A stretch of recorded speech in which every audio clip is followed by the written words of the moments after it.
Cheers, Rockets fans.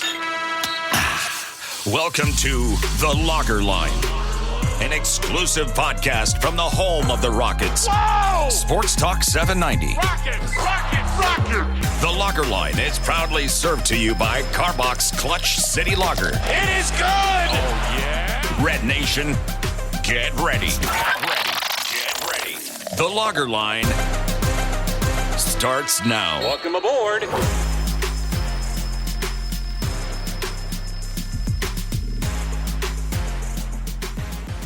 1 week ago, when we last recorded a podcast, Amen Thompson and Cam Whitmore were believed to be in close competition to be drafted by the Rockets at number 4 overall in the first round.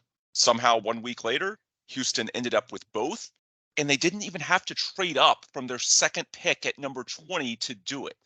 So how did Rafael Stone pull it off, and what comes next? That's what we're going to be discussing here today at The Locker Line, your source for analysis and commentary of all things Houston Rockets basketball. As always, it's served to you courtesy of Clutch City Lager of Carbach Brewing, their beer developed in collaboration with the Rockets. I'm your host, Ben DuBose, editor of USA Today's Rockets Wire and contributor to Sports Talk 790, the official flagship radio station of the Rockets here in Houston. To talk about everything that's transpired over the last 48 hours or so, I'm joined by my good friend and co-host out of Portugal, Paulo Alves. Paulo, I know the Rockets didn't end up with your boy in Scoot Henderson, but you have to feel pretty damn good ultimately with how the 2023 draft turned out, right? Yeah, I mean, I wouldn't Scoot, but Amen's fine, right? He's still like a great prospect, and there are still scenarios where he's better than Scoot. I just thought and think Scoot is ready right now, and it's more likely that he achieves superstar status. That being said, we're not here to talk about Scoot, we're here to talk about Amen, right? One thing that I've gotten a feel for since he's been drafted is he just has the right answers for everything. And usually not only does it signal that that's good for the player on the court, it signals that he's a smart person. Because no smart person is ever going to give you the wrong answer on an interview because they're prepared for interviews and you know, they'll, even if they don't want to give you the right answer, they will anyways because they're smart enough to come up with it. Right. So that, and you can see that on the court in his playmaking, but off the court, I really liked his demeanor and his presence. He even had, before he was drafted to Houston, he had a little witty joke about him splitting up with his twin brother, and they were splitting up like their belongings. And he said something to the same meaning as it's like a bad divorce because he gets everything. And I just Yeah, I saw that. It's important to talk about what they do on the court, but I also like to sometimes just show the fan side a little bit. And for the fan side, it's fun to see that he's a fun personality and that he's smart off the court, especially with everything that's come along with Zion and Ja Morant. And I do think that ultimately, because he's a point guard prospect, maybe he's not that day one, but eventually, even though he's 6'7", he projects as your point guard of the future. Look, that's the one position on the court where leadership does really matter. And you're talking about organizing your team on and off the court. Oftentimes, not every time, but many times, that's the voice. Look at Chris Paul for the last 2 decades that's really organizing things, making sure that everyone's on the same page. So at his position, that type of little thing, sure, you might say it's from a fan perspective, but I think on some level that personality matters when it comes to relating to teammates too. And that's something that his role is ultimately going to be tasked with, right? Yeah, especially like not only, so we saw, for example, that James Harden was a great leader off the court, but then on the court when it really mattered, it didn't amount to as much as we needed him to do. But especially on the court, I think the leadership is up to the guy that's bringing the ball up the floor most of the time. Like we can, or the guy that runs play through. And for most teams, that it's the point guard. I think to what you said makes a lot of sense. And I think this team needs someone like that. I think we have two guys that could be moving forward more defensive leaders in Jabari and Tari because of how they hustle. But then on the offensive end, well, Şengün's not, doesn't speak English as his first language, right? It's come along quickly though. Yeah, he's much better than he was, but it's tough for you to adapt into that role. And then I know Sure. you can, but and Jalen is more of a soft-spoken guy. He's more of maybe a lead by example. He's gonna, take care of himself and ask people to uphold the same standards that he upholds himself to. But Amen strikes me a little bit more as that vocal leader, and if it's coming out of the point guard role, I think it's even better. But then, just speaking of him and his game, there's a lot to be excited about. Obviously, you have the length. Obviously, if you watch them play, you know that when he's guarding someone one on one, he's all up in their business, right? That signals a willingness to play defense, right? You can be a good defender without it, but if you're doing it, it means that you're trying. Right, no other two ways about it. And then he has the length, he has the foot speed, he has everything. He could improve his technique a little bit. Sometimes playing too far up on people can backfire. But so far it's been fine in that regard. And so if we think he can be a non-ball guy, I actually retract a little bit of the theory that he's a boom or bust type of guy, because I think there's a middle ground there where he uses his defense and he uses his playmaking, and he might not be a 25, 5, and 10 guy, but he could be a 17, 4, and 7 guy, and that's still, with his defense, still very useful player. But then, and that's, kind of the middle ground. He talked about his shooting. He already knows the shooting coach's name, so that's good to know. It's not a Ben Simmons situation where he's scared to shoot. It's just he has to work through it. And we had, obviously, Coop on I think it was the last episode that we did, and he talked about how raw they were coming into overtime elite, and so it makes sense why it's a little bit further behind than you'd expect. It's up to the Rockets and him to work on that, and if he does, what's there not to like? He's a rim pressure machine. If you can have the dual threat of him having a jump shot, even if it's not a 3-point shot, just a mid-range jumper, because Russell Westbrook lived off of the mid-range jumper and the layup for basically his entire career. And Amens can do the same thing, except he's 4 inches taller and has a larger wingspan. So he could be right. I think he has the potential to be the best player on a championship team.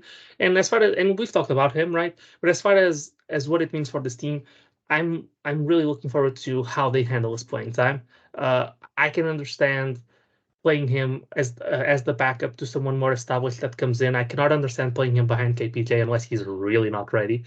Uh, but I think that needs to be a priority in both getting him minutes with Jalen Green, because I think that tandem is going to be really important for them to play together and figure it out, as well as him playing with potentially a floor spacing center that they might bring in, which would report that it would likely be Brook Lopez.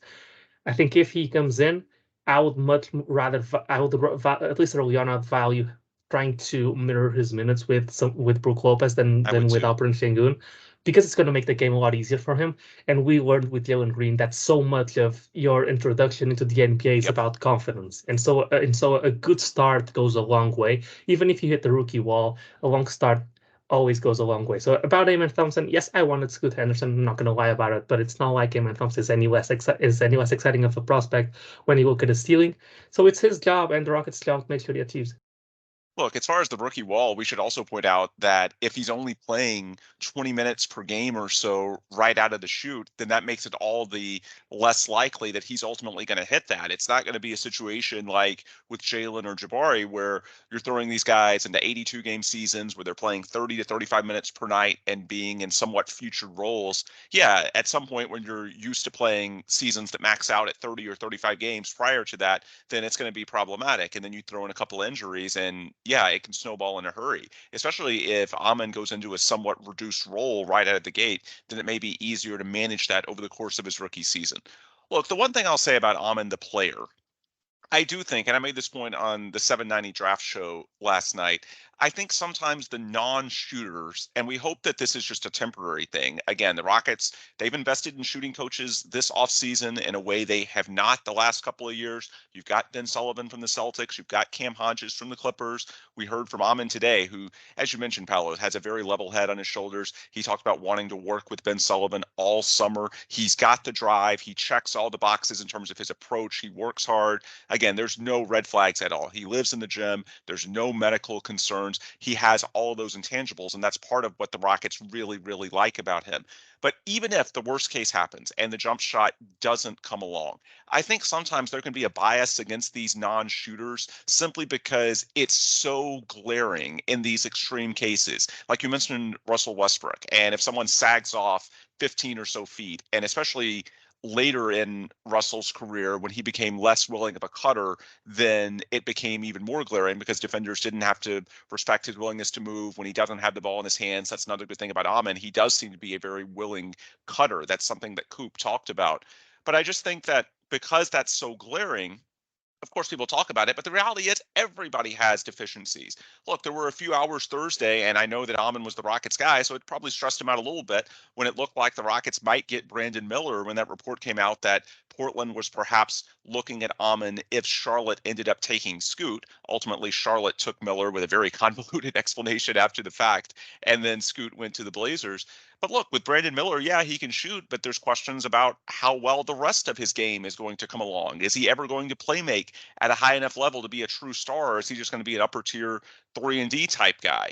There's questions with all of these guys. It's just the shooting is so glaring that I think just sometimes superficially fans get fixated on that. The reality is that if these guys that can play make, that can defend at multiple positions, I think that's something that in the Rockets' eyes made Amon stand out relative to Scoot. If you have that level of elite athleticism, playmaking, defensive versatility, it's tough to see a total bust scenario. Look at these bigger guards that have come out just within the past 10 years. Markelle Fultz, even though it was a rough start in Philly, he's turned into a valuable player for the Orlando Magic. Look at Ben Simmons prior to the back injuries and prior to whatever happened with him mentally. From 2021 and earlier, he was a very good all-star level player. I don't think you could win a title with Ben as the best player on your team, even at his peak, but he was still very, very valuable. Yeah. And that's too. Let me just interject to say something really quick. I actually think, and I'm as much as of a Ben Simmons detractor as anybody else. I really didn't want him on the Rockets, but I do think it mattered that Ben Simmons came to a team that already had their guy. And I think if Ben Simmons comes into a team by himself and is afforded the chances and the priority to, actually just jack up shots, I don't think that mental block of him not taking threes ever happens. I think there's problems there. There's mental problems there. There's problems with this game. There's problems with his work ethic. I think because it dates all the way back to, I think it was with, I always forget the name, but whatever. When he was in college, the scouting report said that. But I also think that the Sixers didn't do a good job developing him because he stayed the same player from the moment he stepped into the NBA until his fourth or fifth year. Yeah, so that's a fair point too. And I don't think the Rockets are ever going to do. Amen. Not only does Amen not have the propensity to do that, I think the Rockets are never going to allow that to happen. Yeah. Well, the main point that I was trying to get to with that is that even in the floor scenarios, even if you assume the absolute worst, if you are that level of athlete with that type of versatility, then you're at least going to be a passable player. Well, more than that, quite frankly, because Fultz and Simmons at their best were very good rotation pieces that you don't really have to worry that much about. And in my opinion, that's a floor type scenario. Are there questions with the jump shot when it comes to will he be able to develop into a true upper echelon all-star type point guard? Sure. But again, all of these guys have questions. The shooting, just simply because it's so glaring, and especially in meme culture, we point to when, Draymond or Russ gets sagged off by a ridiculous amount. We make a huge deal out of it. But in reality, again, every prospect at the top of the draft has questions, including Brandon Miller, who nearly fell to the Rockets. It felt like, at least for a few hours on draft morning.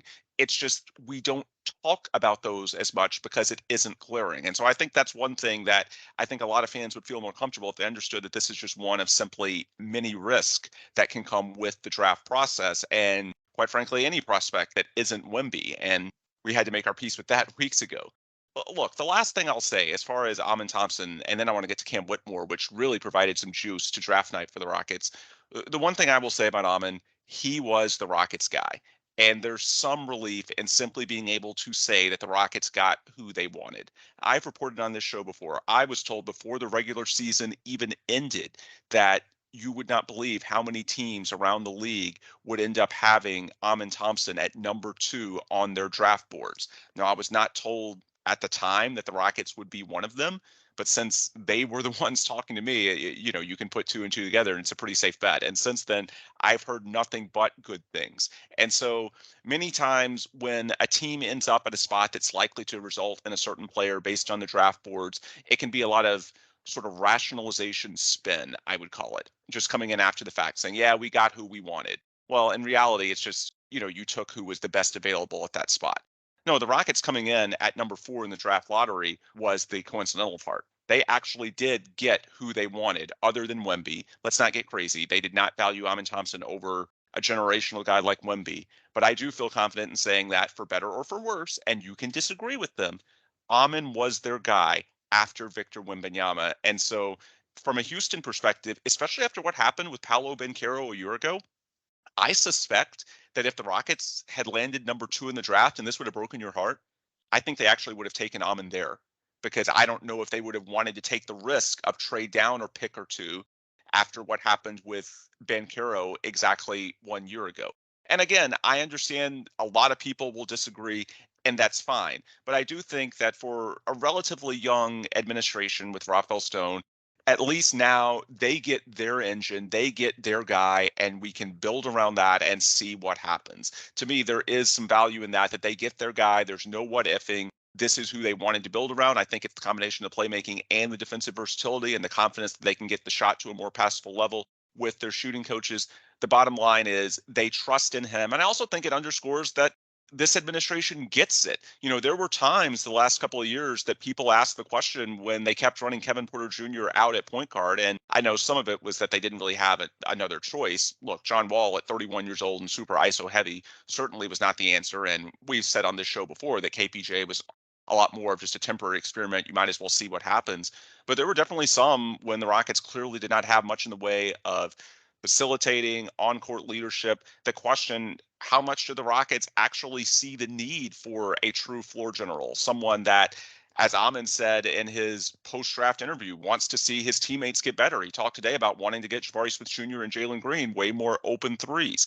I think this process showed you that the Rockets do get it. They still do see that as a need. There's a reason why basketball has been played for as long as it has, with floor generals, the traditional types, having such a prominent role. Not saying that Amen is super traditional, because yeah, he's jumbo. Yeah, he can defend a lot of positions, but ultimately on offense, he wants to be the guy, not just creating for himself, but for his teammates as well. There were times the last couple of years people wondered, are the Rockets just trying to basically go out there and hoop, your turn, my turn? No, this shows you that they do prioritize it. Again, we'll see if picking Amen over Scoot, I know they didn't technically, but I think it's pretty clear now that the Rockets didn't try that hard to move up for Scoot Henderson. They were comfortable at 4 as long as Amen was on the board. And so beyond just Amen versus Scoot stuff, to me, I take a little bit of a silver lining in that, based on them prioritizing that position and making one of their 3 core building blocks, again, out of this rebuild, which is now transitioning to phase 2, you owe your future draft capital to OKC. You ended up with high draft picks in 3 straight years, 2021 through 2023. You got your shooting guard, you got your big, well, a combination of a forward/big and Jabari, and now you got your point guard. So at least we know that Rafael Stone and his basketball operations team, they do see that as a need. They do know that this team needs it. And I think we've talked about it ad nauseum the last couple of years. Now we just have to wait to see if Amen's the right guy. But at least they saw the need, right? There has to be at least some comfort level in that. Yeah, I think, listen, I'm not going to say that I agree with them having Amen number 2. I'm going to say that if you paid attention to my timeline, I had this sneaking suspicion for a long time, which is why I wasn't confident that they would even try to trade up. That being said, hey, if that's your guy, that's your guy. I may disagree with it, but at least you're going down swinging and you're going down. You fall on your sword, right? And there's a philosophy you can respect. Exactly. So I will say what I expect then, if this is their guy, which I think it is that they truly bet on him, right? And it might start off the bench, right? But at least halfway through the season or something. That's fair. That no matter who they get to be the starting point guard, Fred VanVleet or not, which is, I know we'll get into free agency and I have a point to make about that as well, that if he's ready, right, or if he's somewhat ready, even if he's not totally ready, that they increase his responsibilities, because he is raw and he is going to need those reps, and he is already 20 years old. So he has all the potential in the world while being a 20-year-old, which is, not unheard of, but not that common. So bet on him, because he needs more. He's coming into this rebuild 2 years late. That guys have been here for 2 years, growing accustomed to each other, and a lot of those habits are going to have to be broken, because Stephen Silas didn't know how to do his job. But he's a little late to the party, and so he needs to settle in quickly, because he is the point guard that is the leader on the floor in more cases than not. And the other thing that I was going to touch on is, I don't even know if he's a traditional point guard. I think he can do both. And I think in the NBA, what you want nowadays is exactly that. I think. Well, just some of those skills. But yeah, you're Yep, right. He has enough power and athleticism to do both. Yeah. exactly. You want someone who's able to make the pass without breaking the defense apart, just following, just running a play. And you also want the guy that can put the ball on the floor and create the advantage himself. And I think Amen Thompson can be both of those things. And to transition into Cam Whitmore, I think, well, I'm not going to get ahead of myself. I'm just going to say first that him falling to 20 is ridiculous. Oh yeah. We were talking about trading up to him all the way from pick 10, which was the Mavs, on the space in real time. He was like the moment he wasn't taken 6th or 7th, and we started seeing the Anthony Blacks and the Koulibalys of the world, it was already shocking. But then that no team from 10 or from 6 or 7 all the way to 20, that the fact that nobody took him, regardless of what the medical issue is, and I'll get into what the medical issue is insane. And what I think happened was, hey, pick 6 didn't go for him, pick 7 didn't go for him. It's not. I mean, it's not a hot take to not go for him at these picks. You could have. It would be right. It would be acceptable if you did. But then once you get to 10, and then you get to 11, which is the Magic, who also had the pick at 6. And I'm guessing he didn't work out for the Thunder, but he might have. And the Thunder usually work out a lot of people because they are always a threat to trade up because of how many picks they have. But then at 13. The Raptors. I bet you he didn't work out with them. I bet you he didn't work out with the Pelicans. I bet you he didn't work out with the Hawks. And then he gets 16. And 16 is the Jazz, who also have pick 9. So he probably worked out for them. The moment they didn't pick him, I had 2 takes on my mind. The first one is he's gonna be there at 20.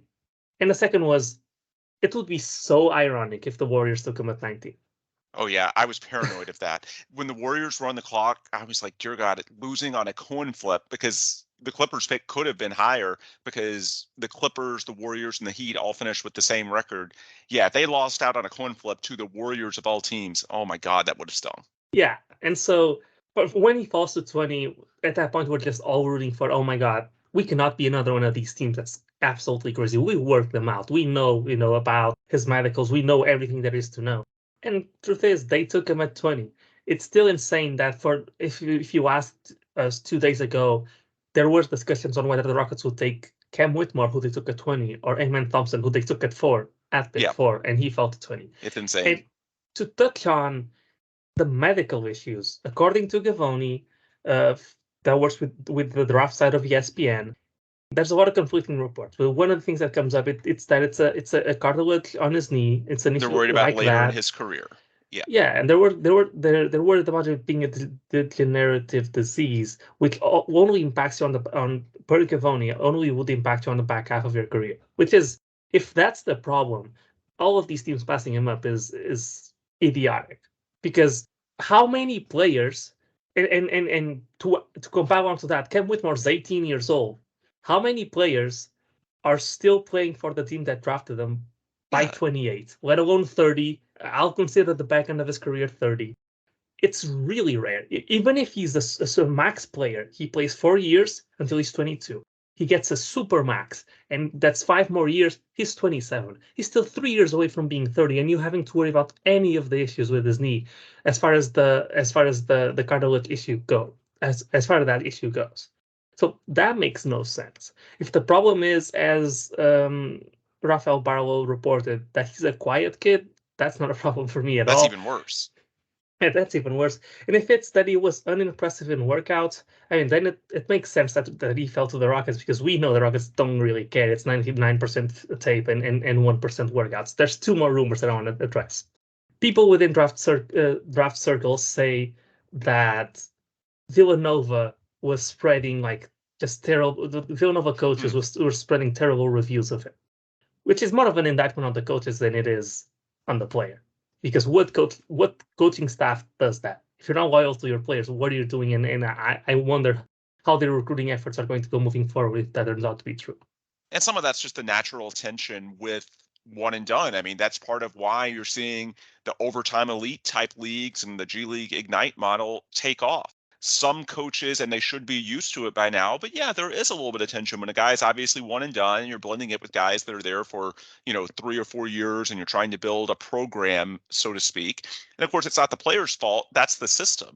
But yeah, there is a little bit. It shouldn't happen, but it has happened before. Sometimes you do have these coaches that take it a little bit personally, when in reality, it's the system. And that's why guys like Amen Thompson and Jalen Green go the other route. They just say, you know what, it's not worth dealing with all of that. And perhaps Cam Whitmore is another guy who's, again, sort of getting singled out and scapegoated for something that's just sort of like, well, this is the system and you got to deal with it. And Villanova, they did lose Jay Wright a couple of years ago. So, there's a somewhat new administration in place.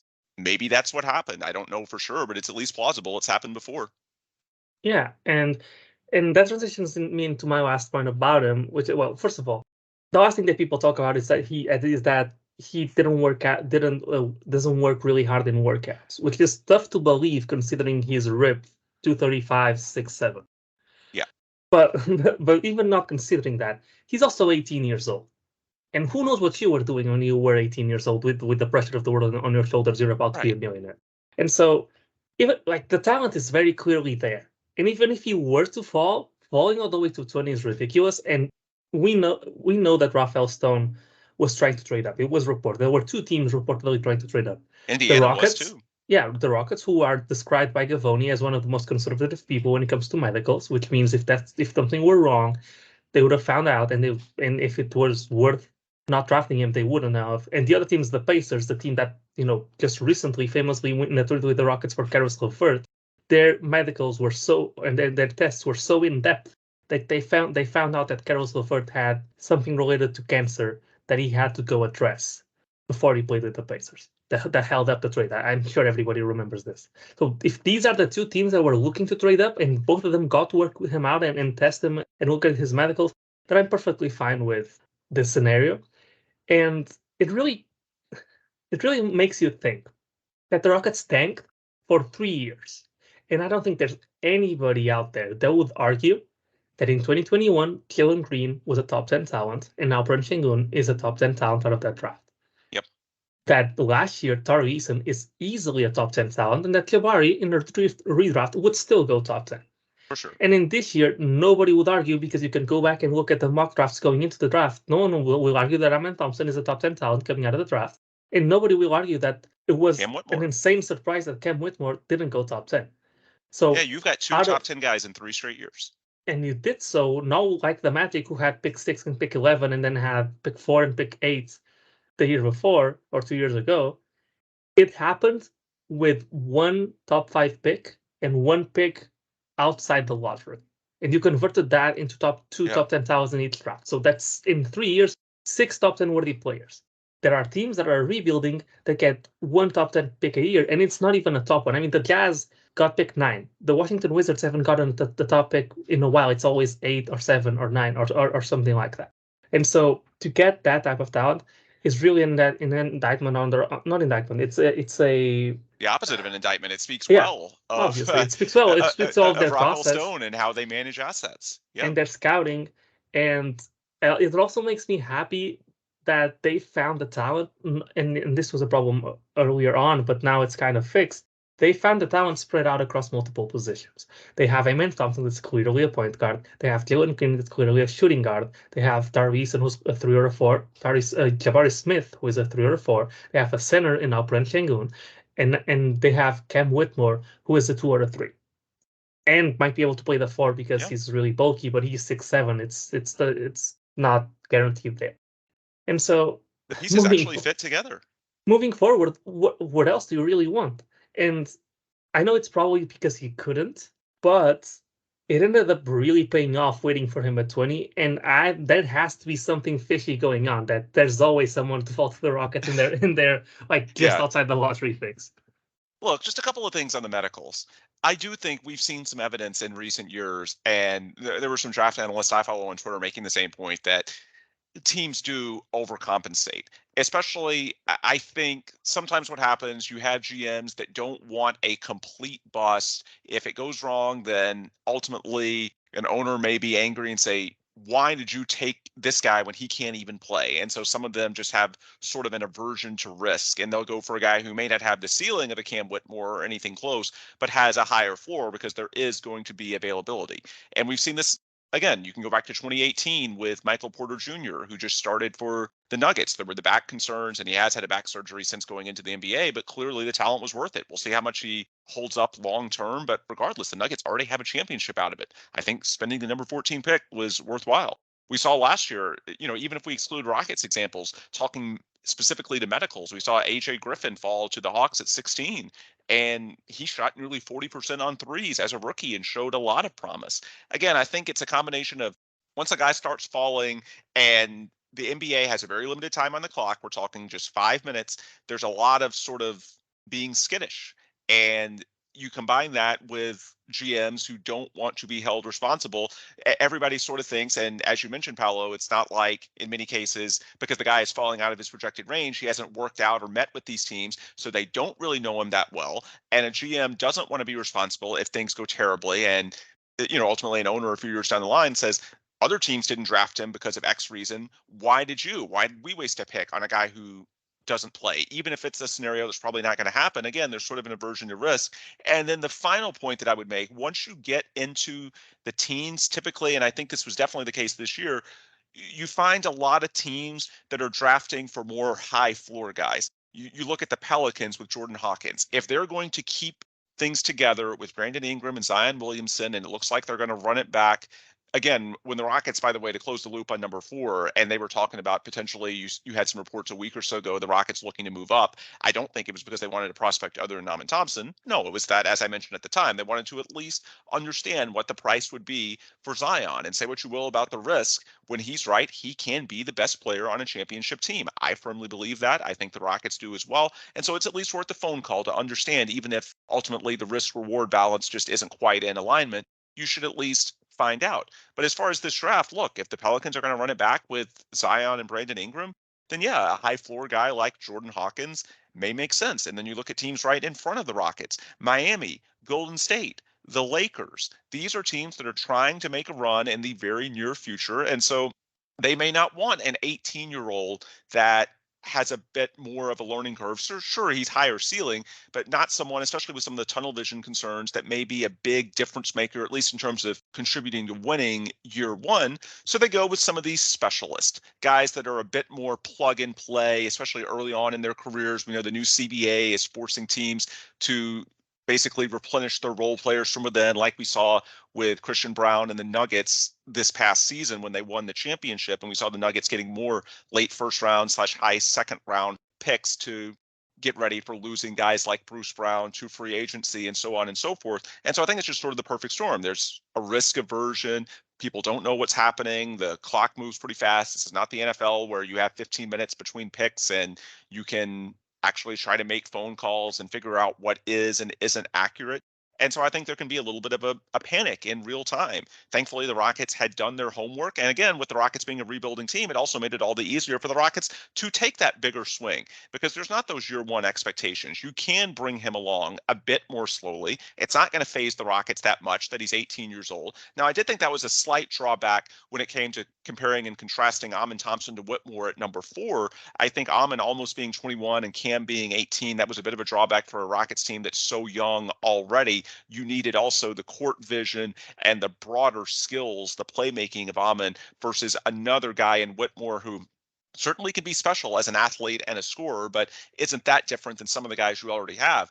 But if we're talking about, again, at pick 20, being able to bring him along slowly, then that's a completely different ballgame. If you can, and you may have to move a Jayshawn Tate or KJ Martin to free up some additional playing time. We'll talk about that more next week, by the way. We'll have a pre-free agency episode going into what they may do with signing veterans, trading guys off the current team, and so on and so forth. But as far as just the overall Cam Whitmore pick, if you can take him in the middle to late first round, that's a home run for the Rockets, especially with limited expectations day one. And that made it all the easier for the Rockets to take the risk in a way that other teams might not have. The last point I'll make on the injuries, I mentioned a couple of comps in Michael Porter Jr. and AJ Griffin, guys that fell to about the same approximate range, a lot more than they should have in hindsight. The absolute worst case scenario, if we want to talk specifically about knee cartilage and sort of a degenerative knee issue. Rockets fans will be very familiar with Chandler Parsons, who had his career fall apart in the middle of the 2010s, shortly after leaving Houston and signing big deals with the Dallas Mavericks and then the Memphis Grizzlies. Parsons was a very, very good NBA player until 2016. That was the turning point. At the start of that season, he was 28 years old. Cam Whitmore is 18. Even if the absolute worst case scenario happens, if this is something we're talking about that's 10-ish years away, again, as you mentioned, what are the odds that he's even going to be here anyway? That's another reason why it's so silly. And I saw some draft analysts on Twitter making the same point. Why are you so worried about the medicals for a guy who's unlikely to be with one organization for that long in the first place? So to me, again, when you combine the timeliness, the recent injury history, there's a lot of guys who have been passed over with similar profiles who to this point have turned out just fine. And then his skills as a player, yet another athlete, creative scorer, someone that could potentially stretch the floor, defend at a high level, lot of length, seems to have a great attitude. To me, that's an A-plus pick. Not that Amen wasn't, but at least that's what you would expect at number 4. To get someone like Cam Whitmore at pick 20, that's an A++ to me. Yeah, and to speak to the Chandler Parsons example, he was the 38th pick, so he was a second-round pick. He didn't get the same attention as a guy like Cam Whitmore is going to get, especially now that the problems is already known about. So he's going to get all the care in the world to make sure they play around it. That too. And the Cam Whitmore discussion by saying, I don't think we've seen. I ever since I've been an NBA fan, I've never seen something like this. Like, it's hard to put into perspective what a guy that you were going to take at 4 falling to 20 means, because the NBA, like, it's hard to even put up an MLB or an NFL comparison, because the NBA only has 2 rounds. He Right. fell basically like 1/4 of the entire draft in the first round. He fell like 15 spots than where he was projected to be. The first round only has 30 spots, and there's only 60 spots in total. I can't remember a single example of someone who was projecting to go top 5 falling that much. And don't tell me it's the same thing as Bol, because a guy that's supposed to go end of the lottery to fall to the second round can happen. But usually a guy is not mocked top 5 unless he's a pretty surefire thing. So to me it's an A+. It's like a once in a decade thing that happened, and the Rockets happened to take advantage of it. Yep. And I think it's important to underscore what a win this is for Rafael Stone, who we did about 6 months ago when some of the heat really started getting turned up on Rafael leading up to the trade deadline this year. There were reports about him intervening too much at practice. And of course, I think some of that can be explained by the fact that they obviously did not trust Stephen Silas, but for various reasons that we've discussed in the past, they didn't want to make an in-season change. Regardless, he went out this offseason. Well, I guess before that, he made the Eric Gordon trade, which we'll touch on in a minute. That was instrumental in getting you Cam Whitmore, this great pick, and getting you to where you are today. He also nailed the head coaching search with Ime Udoka. And so to me, beyond just the talented players the Rockets have brought in, and you look at the bigger picture, it's such an exciting time to be a fan of Houston Rockets basketball, because this offseason and really the last 6 months has brought in so much trust equity, or at least it should have. You saw Rafael Stone nail this draft. He nailed the coaching search. We'll see what happens with free agency in a week, but this is a string of wins for him that should be celebrated. And again, I understand, if you go back 6 months, I understand some of the skepticism. Not all the reporting was great, and you had the John Wall interview as well. And again, Rafael Stone didn't have a long track record in terms of decisions that could be conclusively tied to him prior to being GM of the Rockets. He was basically just Daryl Morey's number 2 for a couple of years. So it was tough to say exactly what he had proven before. And even though the context of rebuilding was obvious, look, some of the things did not go well. He's the GM, the buck stops with him. And so I'm not necessarily saying that anyone was wrong to raise questions. Again, it's fair to be skeptical. So I'm not necessarily trying to dunk on anyone that was skeptical of Rafael 6 months ago. No, it's completely reasonable to have questions. But I do think that we should celebrate the fact that some of these questions are being answered in a more positive way. And to go back 6 months, that's all we were arguing. It's not so much that either of us was saying that Rafael is the world's greatest GM. No, it's that he had shown enough positives to give him a bit more rope to see some of these transactions through and to see what the ultimate outcome is. Because look, the moves a GM makes it typically takes years to truly understand who won and lost a transaction. Many times there's draft assets, and it may take even 10, 15 years to see what happens with all of these guys and how they develop. There's so many variables at play. There's so many things that can change. There's a glass half full case. There's a glass half empty case for pretty much everybody. And so it can take a while for so many decisions that a GM makes to truly be judged. Rafael made the point, and he got ratioed to oblivion on Twitter, but he was right that as far as judging the Harden trade, which was largely draft equity, to fully do that, you would need to come back in 10 years. And people were like, oh, you're going to be around in 10 years? And I don't think he was saying that. No, he understands that there's some level of practicality into this business from an ownership perspective. Tillman Fertitta is not going to give him an unlimited leash. At some point, the team has got to show something. But in terms of actually judging the transaction in just a strict X's and O's sense, how did this work out on the basketball floor? How many wins did it give you? How many wins did it cost you? Look, it takes a lot of time to see how these picks develop, and that's true of anything or most trades, especially in today's NBA, where draft equity is becoming more and more important.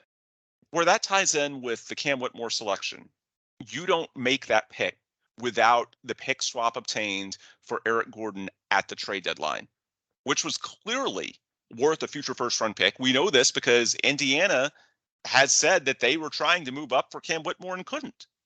The Rockets were as well. Those teams in the teens really valued their picks. It wasn't like you saw other people that were having an easy time moving up into that range. While on some level, the Rockets might have gotten a bit lucky, or at least just in the right situation, right place, right time, with Whitmore falling to 20 and some of the teams in front of them being a bit more risk averse for various reasons. I think for starters, you have to be prepared to take advantage of that luck. The teams in front of the Rockets were not, and maybe they look silly in a few years. On some level, luck is where preparation meets opportunity. There is some truth in that saying. But beyond that, look, the reason they were there objectively, they traded Eric Gordon for the right to move from the Bucks pick at number 30 to the Clippers pick that was at number 20. And that was one of the most micromanaged decisions of Rafael Stone's entire Rockets tenure, which at 3 seasons is still relatively young, basically just 2.5 years because of the COVID timetable. He didn't take over until very late 2020. People wondered, did he hold on to Eric Gordon too long? Should they have traded him in 2022 when he was having his best season, at least from an efficiency standpoint, in a long time? He set a price on what Gordon was worth, a legitimate first-round asset, and that's what it would have taken to move up from 30 to where the Rockets picked Whitmore at 20. In fact, it might have taken more than that based on the fact that we know teams tried to move up and couldn't. He got what it took. He did the deal at the right time and was able to get in the range of the draft to strike. Is there a little bit of luck involved? For sure. But at the end of the day, look, a GM, as we talked about with, Rafael's comment about the Harden trade and come back in 10 years, some of the way GMs are judged is based on luck. That's always the way it's going to be in a business where if you wanted to be truly fair, you would wait 10 to 15 years in some of these mega trades to really evaluate. We all know that owners and fans don't have that kind of time. It's a business that's going to reward and sometimes punish short-term results. So yeah, there is some luck to it, but that's how the industry works. That's how it's always worked. The bottom line is that this is one of the first, I would say, high-profile decisions of Rafael Stone's tenure that we can judge through its entirety, through the entire cycle. And I feel pretty confident in saying that they got the most out of the Eric Gordon asset. To get Cam Whitmore out of Eric Gordon, or Eric Gordon and the Bucks pick, that's really, really good GMing. And even if you want to tie it all the way back to how they got that Rockets pick, or how they got that Bucks pick, it goes all the way back to the offshoot of the James Harden trade where they ditched Jarrett Allen to the Cavaliers and they got a 2022 Bucks pick. Eventually they flipped that into a 2023 to push it back a year. Look, I would rather have Cam Whitmore for a rebuilding situation like the Rockets. I would rather a stud prospect like Cam Whitmore at 18 than Jarrett Allen at $20 million a year and Eric Gordon. Because again, you can find guys like Jarrett Allen. The Rockets may be about to sign Brook Lopez for about the same cost. You can't find high upside prospects like Cam Whitmore. So to me, even if you want to tie it all the way back to how the Rockets got that Bucks pick in the first place and try and include Jarrett Allen in it, I still think it's a clear win for the Rockets in the context of their rebuild. And so it should build a lot of trust equity in Rafael Stone. A lot of the moves he's made, it's going to take a lot more time to see how they work out. And the same can be said for his draft picks. How does Jalen Green develop? How does Jabari develop? How does Şengün develop? How does Amen Thompson develop? And so on and so forth. That's going to take time. But with this Eric Gordon situation, and I would argue even going back to the Jared Allen situation, we can objectively say now that those are wins for Rafael Stone, and that should build him some trust equity with the fan base. And overall, I think it should make fans a bit more confident in the rebuild moving forward. Yeah, you touched on luck, right? And the people that don't like Rafael Stone will surely tell you, oh, he got lucky. Well, the Golden State Warriors at 19 got lucky, and the Miami Heat at 18 got lucky, and the Lakers at 17 also got lucky, and the Jazz at 16 also got lucky. You know the point I'm making. They could have all drafted him, but nobody did. So is that an element of luck that he fell? Yes, but there's also an element of he took advantage of it, and 19 other teams before him didn't. So that's the first thing that I want to get out of the way. The second thing that it shows, it culminated in Cam Whitmore. But the process that we went through to get there is not a process that many teams in the NBA right now would have achieved. Because it's a lot of little advantages that we gained that turned into this. For example, the first one is taking advantage of a swap, sometimes, depending on how it pays off, being worth more than an outright first-round pick, if we're talking this late into the draft. Because the Bucks pick, which is the original pick we had, was 30, and this was 20. And if the Pacers were at 20 and the Rockets were at 30, or if the Clippers were at 20 and the Rockets were at 30, they would not accept 2 late first-round picks, which is what they had for Eric Gordon earlier. They would not accept that for pick 20, especially with Cam Whitmore being there. So they basically what they did is they got first-round pick value, but they got the extra value of actually getting the other team automatically to say yes to a trade-up before the draft even started, because that's basically what a swap is.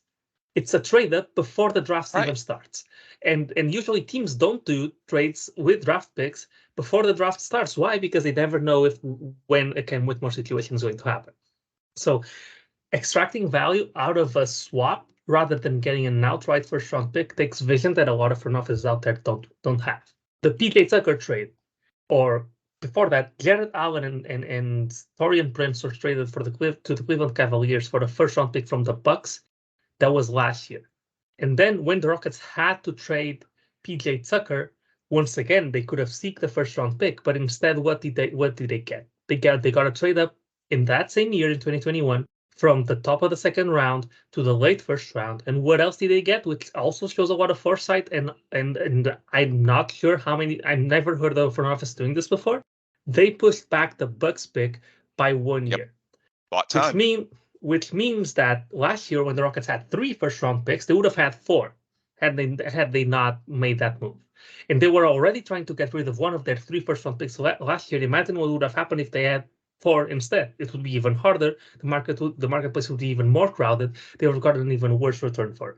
So pushing the pick from 2022 to 2023 might have went under a lot of people's radars, but it proved key to getting Cam Whitmore this year. And so it's the combination of a lot of moves that a bad front office would not make, and a lot of small edges that compounded into a home run. And I think that cannot be understated, because you may misevaluate talent, but knowing all of the tools at your disposal as a GM is key. And as much as that is expected in today's NBA, there's a reason a front office like the Rockets was able to make all of these moves that most people don't even understand, and you basically never see other front offices do the exact same thing. All right, so let's wind down the podcast by talking about what's up next for Rafael Stone, which is free agency. Now, I know from his perspective, it's sort of concurrent, because we all know in June a lot of these deals are getting negotiated all around the NBA. It's just about the player finally making a decision as far as which offer he's going to take, seeing if another team is going to offer more at the last minute, or perhaps he has a change of heart. But the bottom line is the terms are being put in place right now. And then ultimately, as we get close to next Friday, June 30th, when free agency agreements can officially be reached, I believe starting at 5 p.m. Central Time, we'll see what actually happens. But a lot of the constructs are being put together right now. So it's something that Rafael, probably as we speak, is working on with his team. Eli Whitus as well. He's Houston's contract guru, and they put together some very creative contracts in recent years. But look, to this point in the offseason, they nailed the coaching search. They nailed the draft. Free agency is up next. And I think as I just mentioned a few minutes ago, Rafael has built up a lot of trust equity. However, there's also a new complication when you bring in not just one, but two stud prospects, two of the upper echelon guys in Amen Thompson and Cam Whitmore. All of a sudden, there is a bit of a logjam with the roster. We already talked about needing to move at least one of KJ Martin and Jay Tate, the overlap at the forward spots. You already have Jabari Smith Jr. and Tari Eason, two promising rookies from last year. Now you add in Whitmore as well. I think you definitely need to move at least one of those guys, and you can make a case for both, honestly, if you wanted to. This is a roster that's getting very, very deep. And you also have to worry about clearing starters minutes, maybe not immediately, but at least have the optionality if a guy that's a huge part of your future, like Amen Thompson, like Cam Whitmore, proves ready sooner than you think. Then, as you mentioned earlier, Paulo, those guys are going to be given the tiebreakers. If it's even close, you're going to err on the side of a prospect that's so important to your long-term future and ultimately what you hope is your championship puzzle in a few years. So based on adding another really important upper echelon asset, I mean, I think you can throw Cam Whitmore right into the mix with, we thought the Rockets were adding just one to their, I would say, top tier of the young core. The top tier I considered going into the offseason, Jalen Green, Jabari Smith Jr., Alperen Şengün, Tari Eason. You agree with me on that? Yeah, I would say. Those are your four. And everyone thought going into the offseason you would add one more blue chip in terms of the draft, that being whoever you take it for. That was Amen Thompson. And then the rest would be free agency. Well, now all of a sudden you added two blue chips. Maybe Whitmore at 18 is a bit more raw. And again, as I've reported in the past, you're not guaranteeing any of the rookies this year the 30 minutes per game that you gave to Jalen and Jabari because you're actually trying to win. It's not tanking. Udoka really wants to put a priority on winning in the short term, promoting competition. That's why you could see Brook Lopez brought in, even though the Rockets have Alperen and Şengün. I think they want these guys to compete with one another. And if Şengün ends up being better than Brook Lopez, then that's a good problem to have. But he's going to have to earn those minutes. The same goes for everybody else. But look, if you've got six young guys that you're trying to develop, it's not so much that the Rockets would balk at bringing in anyone for this coming season, because the odds are pretty convincing that at least one of your two rookies, and perhaps both, aren't going to be ready for major minutes next season. That's just the reality. Most rookies do not contribute to winning that much in year one, and the Rockets would be lucky if one of those two between Amen and Cam is, let alone both.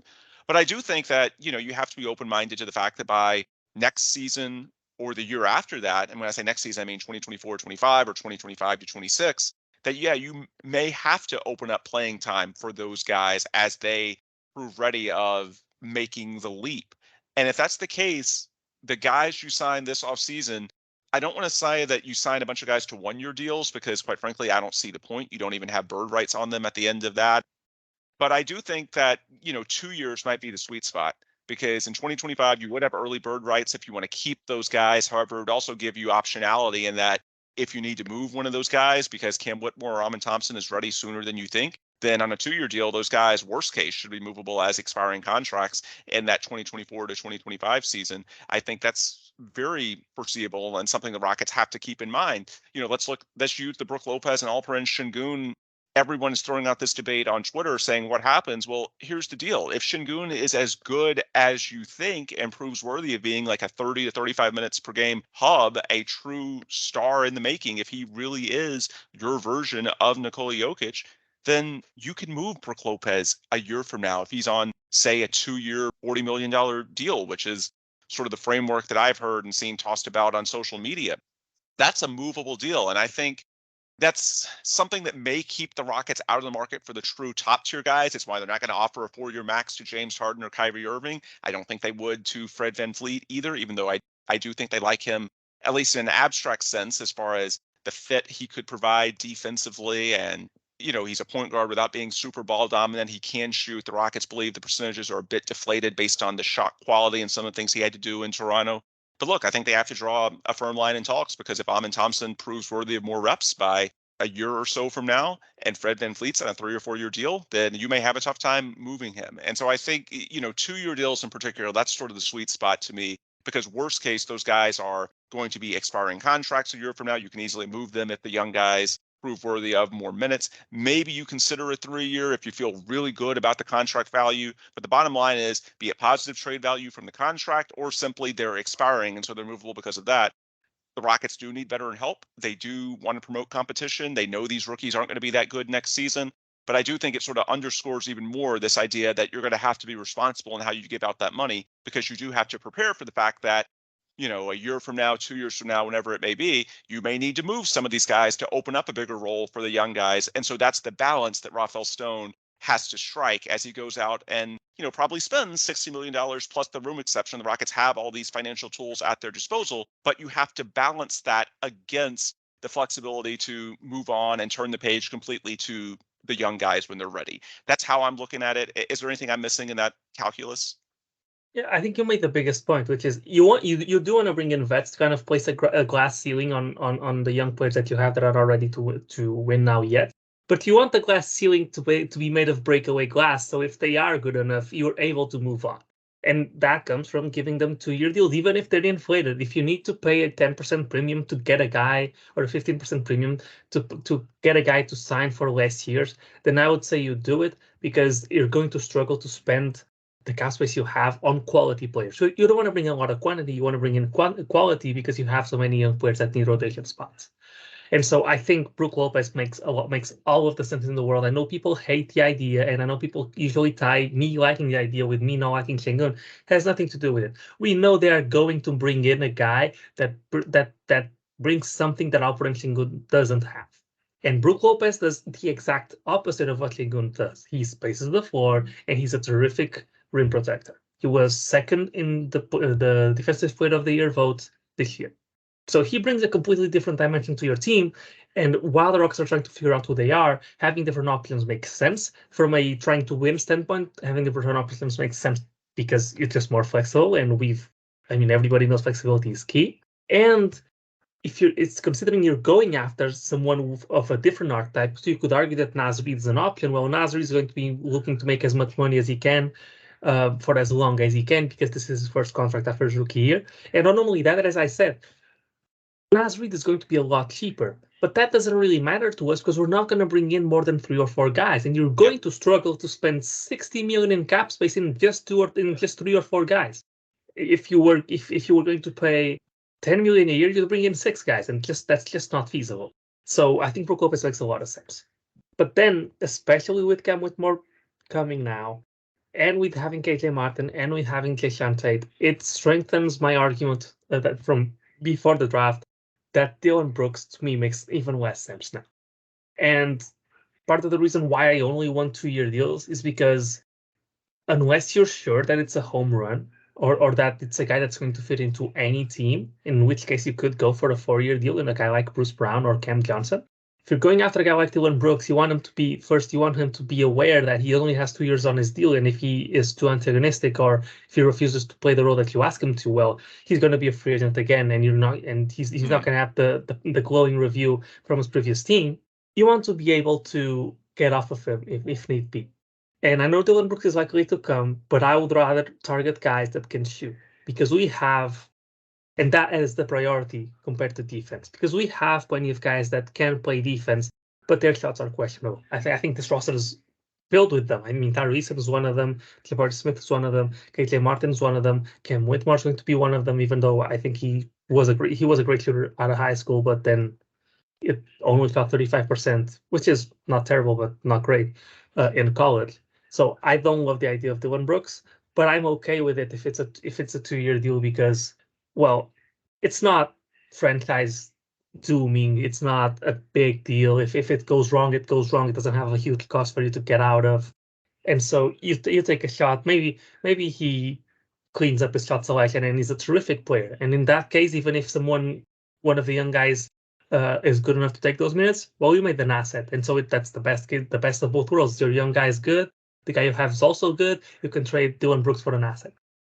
But then, yeah, you are making an asset. That's an important point. Again, I've said a number of times, in most situations, I don't think a 1-year deal is worth it. Number one, I don't think you're going to be in the class of players that you need to materially improve your chances of winning next season. Most guys that are difference makers have the leverage to get multi-year deals. And then if you get a 2-year deal, to me, that's a sweet spot. You don't have any long-term commitment there, but you do have early bird rights, which gives you the optionality to keep him if he turns out to be a true difference maker. And it also should bolster that player being an asset. You mentioned flipping Dillon Brooks later on. If he's not a long-term guy, then if the team acquiring him has his early bird rights, if he's playing well, he's on the straight and narrow, then if the team acquiring him has early bird rights, then that makes him, more of an asset to them because they think they can keep him, which would not be the case if it's on a 1 year. So I think to me, 2 years is the sweet spot when you consider all of those dynamics.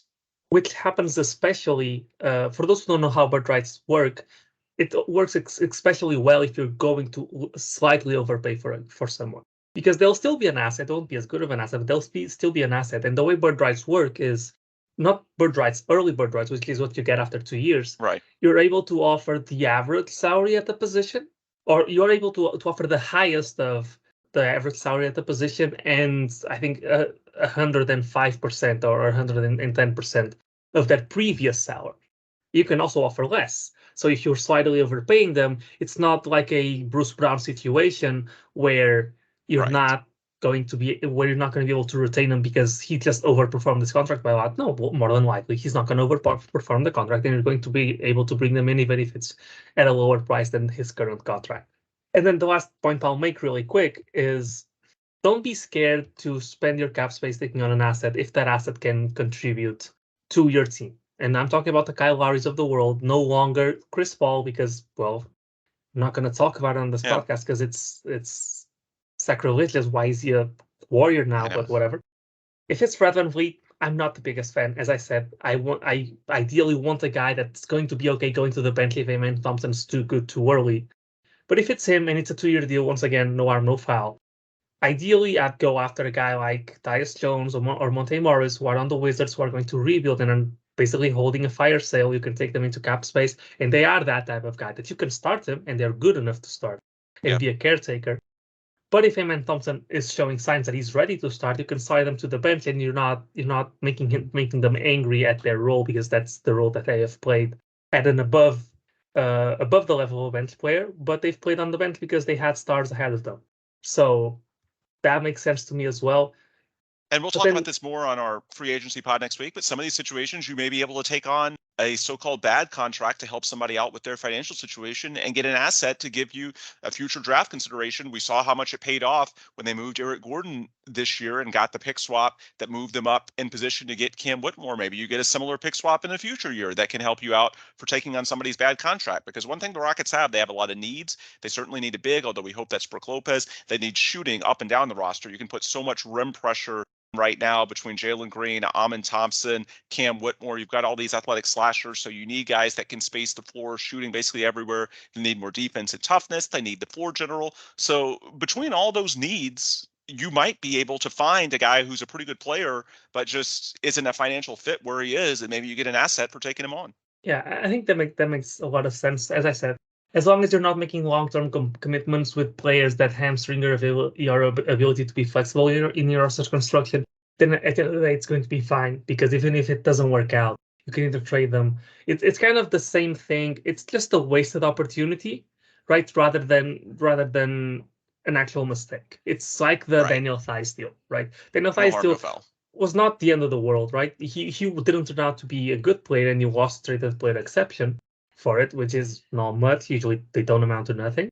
But at the same time, he didn't cost you anything to move, and so there's just no problem with it. Just move along, and you're not hurting your franchise. So with free agency, people usually expect a team to bolster themselves and to become a lot better. But a lot of it's not just a zero and upward scenario. There's the negatives as well, and you could hamstring yourself with a contract that's a very realistic possibility that you don't want to have on your team, and the Rockets know that firsthand with the Ryan Anderson contract. So yeah. All right, well, we will put a bow on this episode right here because we're going to be back in the middle to early portion of next week with a bit more free agency analysis. We touched on a few possibilities this episode, but we'll go more into depth on that front in a few days. I think we can spend the weekend trying to rest up a bit after the draft and then look through the possibilities as far as we know the headliners: Fred VanVleet, Dillon Brooks, Brook Lopez. We talked about them for a few weeks. Perhaps James Harden's still in the mix, but there's definitely a lot of other possibilities, both in the free agency market and trades. Perhaps the Rockets can take a slightly overpaid contract onto their books for an asset, as I was just describing. Lots of possibilities. And so we'll talk more about that in the coming week as we gear up for the opening of free agency negotiations, which will be next Friday night, June 30th. With that, we will adjourn here. For Paulo, I'm Ben. If you want more content from us before our next episode, the best place to get it is on Twitter. You can follow me at Ben DuBose, Paulo at Paulo Alves NBA, and the show, The Logger Line, simply at The Logger Line. And if you go to the link tree that's in our Twitter bio, that's where you can access content from all of our friends, partners, and sponsors, Carbach Brewing, Sports Talk 790, Rockets Wire of USA Today Sports Media Group. You can find all of those links simply by going to the link tree in the bio of our Logger Line Twitter page. With the plugs complete, we will wrap up. For Paulo, I'm Ben. Thanks as always for listening, and please come back soon for another new episode of The Logger Line.